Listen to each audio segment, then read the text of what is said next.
Hello traders. आज हम बात करने वाले हैं साइकोलॉजी के बारे में। साइकोलॉजी मतलब कैंडल साइकोलॉजी कि कैंडल साइकोलॉजी आखिर होती क्या है। ठीक है, तो देखते हैं यहाँ पे। तो ये एक ग्रीन कैंडल है, ठीक है, और ये एक रेड कैंडल है। तो जो ये पार्ट है उसको बोलते हैं हाई, इसको बोलते हैं लो, ठीक है, और ओपन और क्लोज इस वाली कैंडल को, ठीक है। अब मान लीजिए यहाँ पे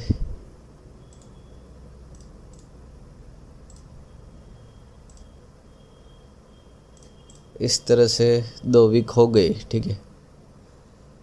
तो ये हो गया ओपन, ये हो गया क्लोज, ये हो गया हाई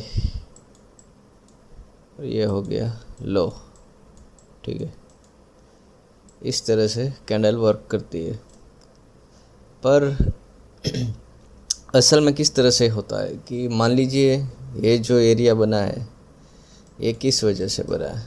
ये दो जो वीक बनी है, मान लीजिए ये ग्रीन कैंडल है, इसकी वजह से ये बाइंग कैंडल हो गई, मतलब बायर्स एक्टिव है यहाँ पे इस जोन पे। तो दिक्कत क्या आती है कि जब यहाँ से ओपन होती है कैंडल, ठीक है, तो वो पहले डाउन जाती है, ठीक है, फिर बाद में अपसाइड मोमेंटम लेती है, फिर अपसाइड मोमेंटम लेने के बाद यहाँ पे क्लोज आती है। मतलब इन दो जो एरिया है, ये दो एरिया, इन दोनों एरिया में सेलर्स एक्टिव है। क्या सेलर्स? वो क्या चाह रहे हैं कि कैंडल कम से कम बने, इतनी बनाना चाहते हैं, इतनी बनाना चाहते हैं। पर वो तो पोजीशन साइजिंग के हिसाब से कैंडल्स क्रिएट होती है। मान लीजिए कोई सपोर्ट जोन है और सपोर्ट जोन पे इस तरह से एक कैंडल बनी। मान लीजिए ये एक जोन है, वो सपोर्ट जोन है। इस तरह से एक कैंडल फॉर्म हुई, ठीक है।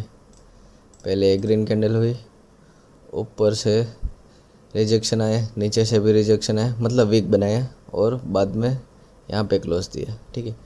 फिर बाद में यहाँ पे देखिए इस तरह से दूसरी रेड कैंडल क्लोज हुई, पर इसमें कोई वीक नहीं है। इसका मतलब क्या हो कि सारे सेलर्स निकल गए। तो अगली पॉसिबिलिटी क्या होती है?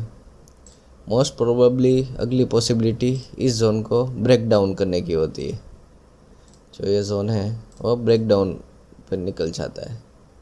इस तरह से आप देख सकते हैं ये कैंडल बनेगी, फिर इस तरह से दूसरी कैंडल बनती, ठीक है।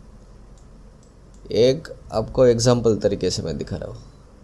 अब मान लीजिए इसी तरह से बाइंग जोन है, ठीक है, बाइंग एरिया है यहाँ पे। तो मान लीजिए ये वीक नहीं है पहले,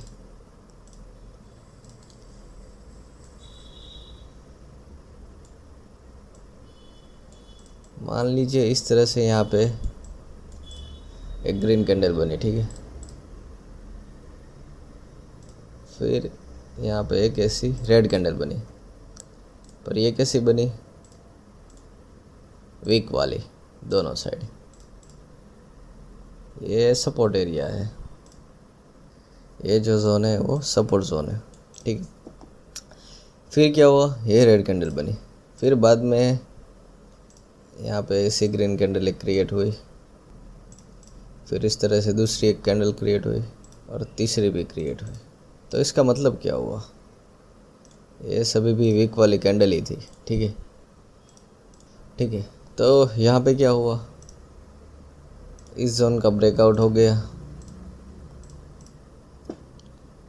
रेजिस्टेंस का, ये जो रेजिस्टेंस था उसका ब्रेकआउट हो गया। मान लीजिए इतनी बड़ी हुई, ठीक है। तो यहाँ पे साइकोलॉजी क्या हुई?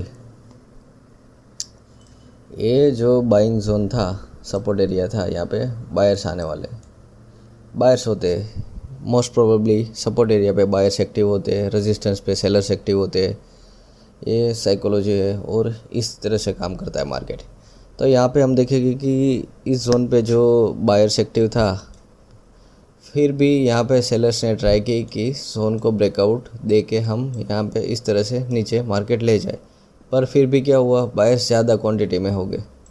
तो यहाँ पे एक कैंडल बने वीक वाला, फिर दोनों साइड प्रेशर था, आप देख सकते हैं। फिर इस तरह से ये देखिए, यहाँ पे भी प्रेशर था और यहाँ पे भी, फिर भी इस जोन का वो रेजिस्टेंस था, उसको ब्रेक करके मार्केट ने यहाँ से रिवर्सल ले लिया। ठीक है, तो साइकोलॉजी क्या हुई कि इस जोन के जितने भी सारे शेयर्स थे वो धीरे धीरे करके बायर्स आके सभी सेलर्स को ट्रैप कर लिया। तो मेन लॉजिक क्या है कैंडल्स का, ये आपको समझिए। अगर मान लीजिए कैंडल इस तरह से फॉर्म होती है, ठीक, रेड हो ग्रीन हो ये नहीं कंसीडर करना, सिर्फ आप देखिए इस तरह से कैंडल कोई बनती है तो क्या होगा कि थोड़ी वीक है दोनों साइड, मतलब बुलिश है बेरिश है वो जो भी है, पर वीक है दोनों साइड। तो क्या होगा कि जो कोई भी कैंडल होगी उसकी ऑपोजिट साइड के, मान लीजिए बायर्स है तो सेलर साइड के पोजीशन वाले यहाँ पे एंटर करना चाह रहे हैं थोड़े थोड़े, फिर बाद में देखते हैं तो इस तरह से भी कैंडल फॉर्म होता है। तो हमें क्या देखने को मिलता है कि जो भी कैंडल बनी है उसकी ऑपोजिट साइड वाले ज़्यादा है बॉडी। ये जो बॉडी है वो जिस कलर की बनती है, मतलब हम जो कलर सिलेक्ट करते हैं और वो जो रेड और ग्रीन आप देखते हैं उसमें से मान लीजिए रेड होती है तो सेलर्स ट्रैप में आने वाले ऐसा दिखता है, और ग्रीन होती है तो क्या होता है कि ग्रीन ट्रैप में आने वाले होते हैं, क्योंकि दोनों साइड से ऑपोजिट पोजीशन में है वो हमको फुलफिल नहीं करने दे रहे, समझ रहे आप। फिर बाद में इस तरह से भी कैंडल बनती है, इनडिसीजन कैंडल इनको बोलते हैं। तो इनमें क्या होता है कि दोनों साइड के पोजीशंस वाले लिक्विडिटी डाल रहे हैं, पर क्या फाइनल डिसीजन कब आता है, जब मार्केट कोई जोन ब्रेक करता है। इससे हमें ये नहीं क्लियरफाई होता कि मार्केट कहाँ जाएगा कब जाएगा, पर इससे आपको मालूम पड़ेगा कि कैंडल इस तरह से बन रही है तो हम किस तरह से आगे बढ़ने की ट्राई करें। ठीक है, मान लीजिए इस तरह से भी कैंडल बनती है तो क्या हुआ, ओपन यहाँ पे हुआ, हाई यहाँ पे गया, क्लोज यहाँ पे दिया, लो भी यही है। तो क्या हुआ कि मार्केट तो बनाना चाह रहा था पूरी बड़ी कैंडल, पर इतने एरिया में ऑपोजिट वाले ने क्वांटिटी ऐड कर दी। ठीक है, मतलब ये बेसिक नॉलेज है, साइकोलॉजी आप इसी तरह से समझ पाएंगे। तो इस तरह से समझने में आपको आसानी ये होगी कि आप स्कैल्पिंग करेंगे या कोई इंट्राडे ट्रेड लेंगे तो उसमें आपको सपोर्ट रेजिस्टेंस एरिया पे 5 मिनट्स या 15 मिनट्स में देखेंगे तो आपको ठीक से दिखाई देगा कि किस तरह से मार्केट वर्क कर रहा है। मैं बेसिकली ये सब कॉन्सेप्ट मेरे लिए जो यूज़ करता हूँ वो स्कैल्पिंग के लिए ज़्यादा मैं प्रीफर करता हूँ, क्योंकि स्कैल्पिंग में इसी मूव से ही हम 5 मिनट में हम देख सकते हैं कि कहाँ पे मार्केट जाने वाला है, कहाँ पे रुकने वाला है। इसी वजह से मैंने आपको ये नॉलेज शेयर किया। मैं डिटेल वीडियो भी एक बनाऊंगा पूरे सब कैंडल्स के ऊपर, पर आज के लिए सिर्फ इतना ही, और stay tune guys, thank you.